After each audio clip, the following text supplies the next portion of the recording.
Beaucoup de personnes se posent la question. Pourquoi l'Israël n'a pas encore lancé son offensive terrestre? C'est une bonne question, non, les amis? Contre la bande de Gaza. Cette prison, oui, cette prison de Gaza. Pourquoi est-ce que l'Israël, qui a trop parlé de on va faire telle chose, on va faire telle chose, n'a pas encore lancé cette offensive à Gaza? Je vais vous montrer une petite vidéo qui va vous donner une esquisse de réponse compte tenu des différentes réalités et pour la raison, selon ces experts, ces, ces éléments qui vont énoncer dans cet élément, dans cette vidéo, qui me réconfortent du fait que le Hamas ne pouvait pas lancer ce qu'ils ont lancé le 7 octobre, sans toutefois se préparer que l'Israël devait riposter. Ils le savaient que l'Israël devait riposter.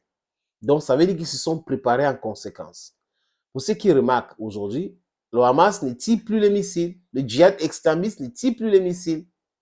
Donc, est-ce qu'ils ont réservé les armes de pointe pour attendre l'armée israélienne pour les piéger? That is the question. Est-ce que c'est la pression qui vient de Washington? C'est cette balai diplomatique des chefs d'État européens qui sont à l'origine même de la crise, du conflit, qui n'ont jamais voulu régler ce problème, qui fait en sorte que l'Israël se retient pour ne pas se lancer? Est-ce que c'est le fait que les mobilisés disent qu'ils n'ont pas suffisamment d'armes et qu'il y a des choses qui manquent? Ils sont en train de se mobiliser pour les donner tout cela parce que mobiliser près de 300 000 personnes, ce n'est pas facile de les donner les armes et tout. C'est la ligne de logistique, ce n'est pas du tout facile. Est-ce que, mais vous devrez savoir que le Hamas qui a lancé cette offensive contre l'Israël, qui a commis des crimes de guerre, crimes contre l'humanité, idem pour l'Israël aujourd'hui qui est en train de façon indiscriminée, commettre des crimes contre l'humanité, des crimes de guerre, s'attendait à cette réponse israélienne. Donc, Israël dit que non, nous ne voulons pas aller conquérir des terres. Nous voulons aller détruire le Hamas. Est-ce qu'on peut détruire quelque chose qui est dans la tête de quelqu'un, du mindset de la personne? C'est difficile. Tant que Gaza restera une prison, les gens vont se radicaliser et les gens vont trouver des voies et moyens plus vraiment durs pour acquérir l'indépendance et la liberté. La seule chose à faire aujourd'hui, les amis, c'est de créer un État palestinien d'ailleurs qui avait été, je vais dire, c'est de continuer dans la création de l'État palestinien parce que selon les résolutions des Nations Unies, cet État existe déjà. Mais pourquoi est-ce que sur les faits, ça n'existe pas? Parce que Washington, Israël et les Européens, les élites des États-Unis, les élites israéliennes, les élites européennes, ne veulent pas créer cet État. Est-ce que ça peut prospérer comme ça, les amis? Je doute fort. Je doute fort parce qu'il y aura toujours des combats, des ripostes, des attaques et tout, tant qu'il n'y aura pas un État palestinien. Les amis, je vous suggère de regarder cet élément qui va vous édifier, hein, quitte à comprendre comme vous voulez, parce que là, ça dépend de vous, hein. Expliquer clairement, selon l'élément, j'insiste encore, qui donne les éléments, voilà, qui explique pourquoi l'Israël n'a pas encore entamé cette invasion terrestre qu'ils ont annoncé tellement dans leurs propres médias. On regarde. Ça, c'est une carte qui est diffusée par l'armée israélienne. Vous voyez tous les points, tous les traits rouges, là, ce sont les tunnels qui ont été repérés par l'armée israélienne. Cette carte date de 2014.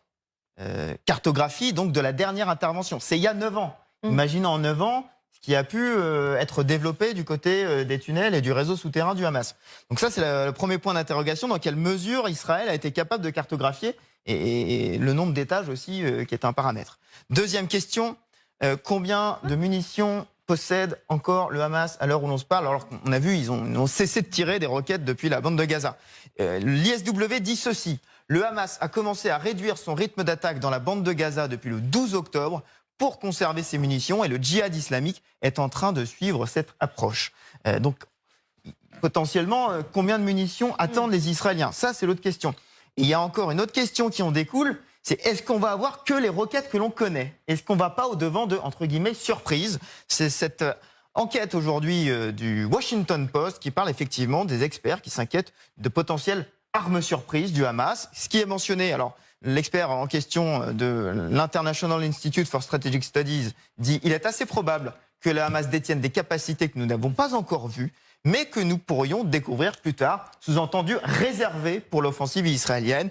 Il y a 3 types d'armes qui sont mentionnées. Des drones, et notamment des drones submersibles, drones navals, qui pourraient avoir été développés, des bombes souterraines, ou ce qui sont appelées aussi des bombes routières, qui pourraient exploser et viser notamment les blindés israéliens, les chars israéliens, et des missiles de haute précision. Toutes ces armes qui auraient pu être développées en toute discrétion par le Hamas dans ces tunnels avec le concours de l'Iran. Merci Benjamin Cruard. Drone naval, bombes souterraines, missiles de haute précision. Il est possible que le Hamas n'ait pas encore tout dévoilé? Mais c'est sûrement ce qu'il compte faire, hein. C'est effectivement surprendre, dans le mauvais sens du terme, l'armée israélienne quand elle va entrer dans Gaza. Je pense qu'il y a une autre arme dont on ne parle pas, mais que le Hamas va beaucoup utiliser. Ça va être les victimes civiles. Et je pense qu'il compte absolument sur toutes ces images. Il faut savoir qu'à Gaza, 40% de la population a moins de 14 ans. C'est-à-dire que non seulement vous allez avoir des victimes civiles, mais vous allez avoir beaucoup d'enfants. Et je pense que le Hamas, justement, s'il a un rapport militaire défavorable, ce qui sera quand même le cas, sous toute vraisemblance, parce que Tsahal, c'est quand même une des grandes armées occidentales modernes. Donc même s'il y a des surprises, entre guillemets, sauf si on arrive à parler d'armes sales, etc. Mais sinon, Tsahal, ce sera peut-être long, mais aura vraisemblablement le dessus sur le Hamas. Mais la guerre des images dont on a compris, hein, notamment, parce que c'est la guerre entre la Russie et l'Ukraine qui nous l'a rappelé, que toutes les images avaient le poids d'une arme, hein, quasiment. Et je pense que le Hamas va beaucoup jouer sur cet aspect-là pour dire que finalement, les Israéliens ne respectent pas les droits de l'homme et pas les droits de l'enfant, etc., etc. Donc je pense que la guerre de communication va être quasiment sur le même niveau que la guerre militaire dans cette entrée dans Gaza. Pierre Ménard. Oui, l'opération qui s'engage est difficile, délicate, pour plusieurs raisons. D'abord, c'est une guerre asymétrique. On l'a dit, c'est pas une armée qui se bat contre une autre armée, c'est une armée très puissante qui se bat contre un adversaire qui se dérobe, qui va se dérober, qui va effectivement utiliser peut-être certaines armes qui lui sont livrées par ses fournisseurs, notamment l'Iran, chacun sait, et autres fournisseurs possibles. On a parlé de la Corée du Nord aussi. Il va s'abriter derrière des civils. Bon, ils l'ont toujours fait, donc, et continueront de le faire. Ils vont utiliser les otages. Donc c'est difficile. Deuxième difficulté, c'est que ce n'est pas c'est une opération terrestre, comme cela a été dit, mais ce n'est pas une opération de conquête territoriale. L'objectif de l'armée israélienne n'est pas de conquérir Gaza, même s'ils sont amenés peut-être à l'occuper, et ça on en reparlera peut-être, savoir ce qu'ils pourront en faire par la suite. L'objectif a été énoncé, il s'agit d'éliminer le Hamas. Donc, à la limite, c'est pour une armée aussi puissante qu'Israël, conquérir une bande de territoire, c'est difficile, mais c'est jouable. Mais éliminer le Hamas, donc on parle de milliers et milliers de combattants qui vont se cacher, donc, et cela va rendre plus difficile les opérations.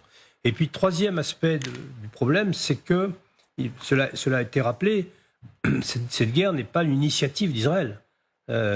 Contrairement d'ailleurs à ce que certains voudraient faire croire. Donc, ce n'est pas du tout une initiative d'Israël. Elle intervient à la suite des massacres du 7 octobre. Et donc, elle fait partie probablement ce que j'appellerais une fusée à 4 étages. Premier étage étant le massacre du 7 octobre, le pogrom. Deuxièmement, l'inévitable réaction d'Israël avec effectivement un certain nombre de pertes civiles, puisque effectivement les civils sont présents. Le troisième étage, on sait, alors, les deux premiers étages, on est sûr qu'ils se sont produits ou se produiront.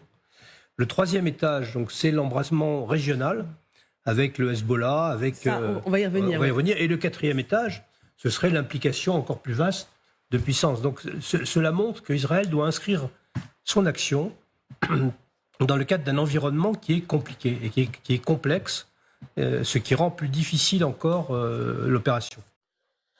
Voilà, les amis, c'est sûr que le Hamas s'est préparé quand vous regardez cet élément, mais c'est sûr, parce que techniquement, ils ont humilié l'Israël. Techniquement, si vous voulez, de façon digitale, technologique et autres, ils ont humilié l'Israël. Ils ont mis en déroute le renseignement de Tsahal et c'était très compliqué. Et je vous le dis encore, Quand cette situation va se calmer, Benjamin Netanyahu, le premier ministre israélien, va payer. Il va payer parce qu'on va lui demander de dégager. Les voix de la paix sont en train de sonner fort aujourd'hui. Beaucoup de personnes en Israël savent que ce n'est pas normal ce qui se passe en Cisjordanie, ce n'est pas normal ce qui se passe à Gaza, ce n'est pas du tout normal de maintenir ces peuples dans cette condition-là, et que pour avoir la paix, vous ne pouvez pas vendre la violence, la misère chez les autres en espérant avoir la paix. Ça ne peut pas être une politique réfléchie. Thank you, friends, for watching. Stay blessed and bye-bye.